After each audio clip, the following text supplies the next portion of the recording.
Halo semua, perkenalkan kami dari kelas 11 IPA 2, nama saya Yedida Asari Paranga. Nama saya Maiga. Nama saya Gilbert. Saat ini kami akan menjelaskan mengenai pengolahan makanan khas daerah dalam suatu usaha dagang yang kami buat. Dan target pemasaran produk kami ini dalam perdagangan internasional. Dalam rangka pengolahan makanan khas daerah, kami pun membuat suatu usaha warung makan. Nama dari usaha warung makan kami adalah Warung Marasa.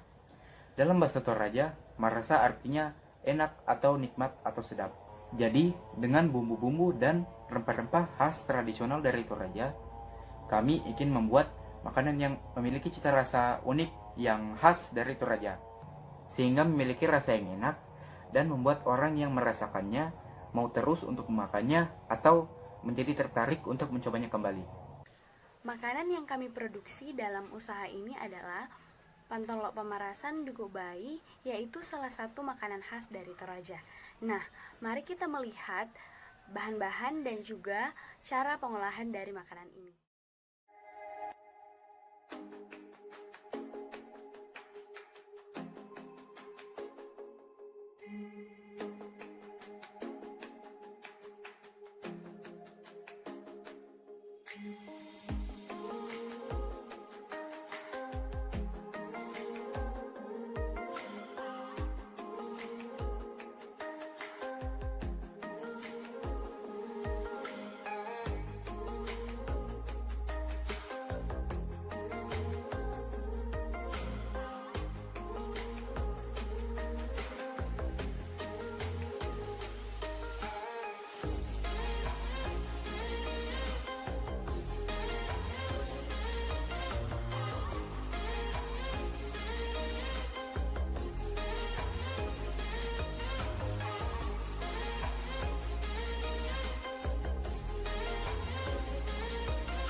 Kami memasarkan produk kami ini secara online, sehingga kami mempromosikannya melalui media sosial atau Instagram. Kami membuat akun yang khusus untuk mempromosikan produk kami ini sesuai dengan nama usahanya. Namun sayangnya belum ada pembeli yang membeli produk kami ini, sehingga belum ada video testimoni secara langsung. Namun kami memiliki video testimoni dari orang-orang rumah yang mencicipi produk kami ini. Nah, mari kita melihat video testimoninya. Pendapat saya, bumbunya sudah pas, tapi di sini agak keasinan dan juga dagingnya masih ada yang keras, jadi masaknya belum merata. Tapi sayurnya sudah pas masaknya. Sekian tanggapan dari saya, terima kasih.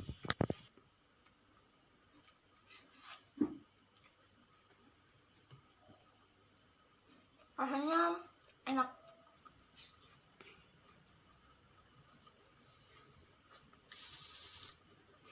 Enak tapi kurang pedas. Walaupun produk kami ini adalah makanan khas daerah dari Toraja, tapi bukan berarti tidak bisa dipasarkan di mancanegara melalui perdagangan internasional. Adapun target pemasaran dari produk kami ini adalah negara Singapura. Tentu kami tidak asal memilih, tapi ada alasannya, yang tentu kami sesuaikan dengan jenis produk yang kami olah, faktor pendukung, dan juga faktor penghambat dalam perdagangan internasional. Pertama yaitu, Singapura merupakan negara yang paling terbuka di dunia untuk melakukan perdagangan. Korupsi terendah, paling pro-bisnis, pemungutan pajak yang rendah, dan memiliki PDB per kapita tertinggi ketiga di dunia. Negara Singapura secara fisik pun aman. Tidak ada perang, tidak ada krisis ekonomi yang akan menghambat perdagangan internasional nantinya. Kedua, selera. Singapura dan Indonesia merupakan negara dalam lingkup Asia, sehingga bisa dibilang selera kulinernya tidak jauh beda dan hampir sama. Dalam hal ini, yaitu sama-sama peminat kuliner dari olahan daging babi. Yang ketiga adalah perbedaan SDA. Singapura adalah negara yang kecil. Wilayahnya tidak begitu luas untuk melakukan peternakan khususnya hewan babi. Sedangkan mereka adalah peminat tinggi olahan daging babi. Sebagai bukti, dilansir dari kompas.com pada Selasa 31 Maret 2020, di tengah wabah corona, ekspor babi dari Indonesia ke Singapura meningkat sebesar 1.635 ekor per harinya. Selain itu, karakter makanan Singapura adalah cukup dominan dengan rempah-rempah tradisional, sehingga sudah sangat sesuai dengan makanan khas daerah yang akan kami buat, yang kaya akan rempah-rempah tradisional asli Indonesia. Hal ini pula menjadi potensi pendorong kami untuk menjual produk olahan daging babi yang akan kami buat, apalagi dengan cita rasa yang berbeda dan unik.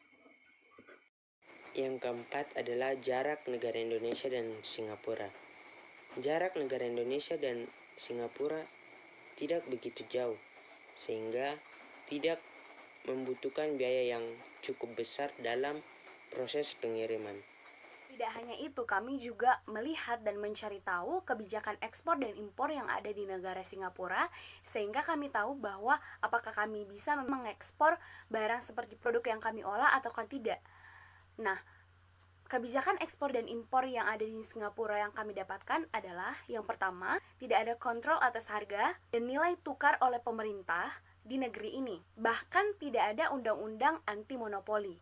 Demikianlah pemerintah Singapura pada dasarnya mengadopsi sistem ekonomi pasar atau memberi kebebasan bagi perusahaan, tetapi tetap dengan intervensi dari pemerintah yang tinggi. Yang kedua, sebelum mengirim barang ke Singapura, negara importir harus membayar bea cukai dan pajak barang dan jasa atau GST pada tingkat yang berlaku pada saat impor.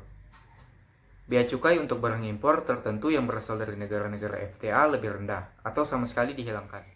Nah, jika kita lihat tidak ada kebijakan spesifikasi yang mengatur mengenai jenis barang yang dapat dipasarkan ke Singapura, khususnya hal produk makanan, sehingga tidak ada masalah. Yang terpenting, pengiriman barang dilakukan dengan prosedur yang telah ditetapkan oleh Singapura, yaitu pertama, melibatkan sebuah perusahaan dagang Singapura untuk kegiatan dagang. Informasi yang lebih rinci mengenai hal tersebut bisa didapatkan dari Singapore Company Incorporation Guide. Yang kedua, mendaftar ke bea atau cukai Singapura dan mendapatkan nomor registrasi. Yang ketiga, mengajukan aplikasi untuk lisensi atau permit impor yang dibutuhkan. Yang keempat, membayar pajak biaya dan layanan atau GST barang yang diimpor. Di dalam perdagangan internasional, tentu ada transaksi pembayaran antara penjual dan pembeli. Nah, dalam perdagangan internasional untuk memasarkan produk kami ke Singapura, kami memilih menggunakan mekanisme pembayaran advance payment. Advance payment adalah pembayaran yang dilakukan oleh importir atau pembeli sebelum barangnya dikirimkan oleh penjual atau eksportir. Kami memilih mekanisme ini karena mekanisme ini cukup mudah untuk dilakukan. Selain itu, karena menurut informasi yang kami dapatkan bahwa mekanisme pembayaran ini sudah umum atau sering dilakukan oleh negara Singapura ataupun negara-negara yang ada di Asia. Mekanisme ini menguntungkan bagi pengekspor karena istilahnya pengekspor diberikan modal terlebih dahulu untuk mempersiapkan barang yang akan dikirim. Mungkin ada ketakutan bagi negara pengimpor bahwa bagaimana jika kami sudah membayar dan barangnya tidak dikirim. Mekanisme ini tentu dilakukan oleh negara yang sudah saling mempercayai atau mengenal dekat seperti Indonesia dan Singapura yang sudah sering melakukan perdagangan dan saling menjadikan negara sebagai target pasar. Maka tentu Singapura dan Indonesia sudah saling mengetahui kualitas dan mekanisme pengiriman barang sehingga dapat diterima dengan baik. Kalaupun mungkin ada keraguan, pihak eksportir dan importir bisa saling berkomunikasi terlebih dahulu untuk melakukan kebijakan, misalnya beberapa banyak yang harus dibayar terlebih dahulu atau uang muka oleh negara pengimpor. Tidak harus dibayar secara full dan diberikan waktu tertentu untuk melunasi itu semua. Agar lebih banyak peminatnya, tentu kami akan melakukan promosi dengan beberapa cara ataupun metode. Kami membuat promosi produk dalam bentuk poster digital dan juga video yang berisi tentang harga produk, gambar produk, dan cara memesan produk kami. Dengan melalui poster digital dan video, ini akan lebih memudahkan untuk dibagikan di media online karena melihat banyak orang sekarang ini menggunakan dan memanfaatkan teknologi yang ada. Maka nantinya produk kami ini akan lebih cepat diketahui oleh banyak orang. Berikut poster dan video yang kami gunakan dalam promosi.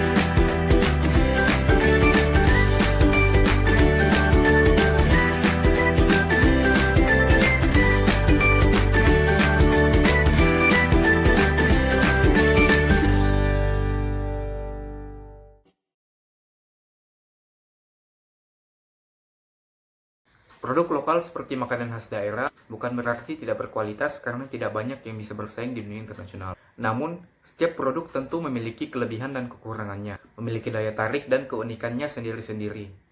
Membeli produk luar negeri tidaklah salah, tetapi sebaiknya jangan juga kita mengabaikan produk atau kebudayaan lokal.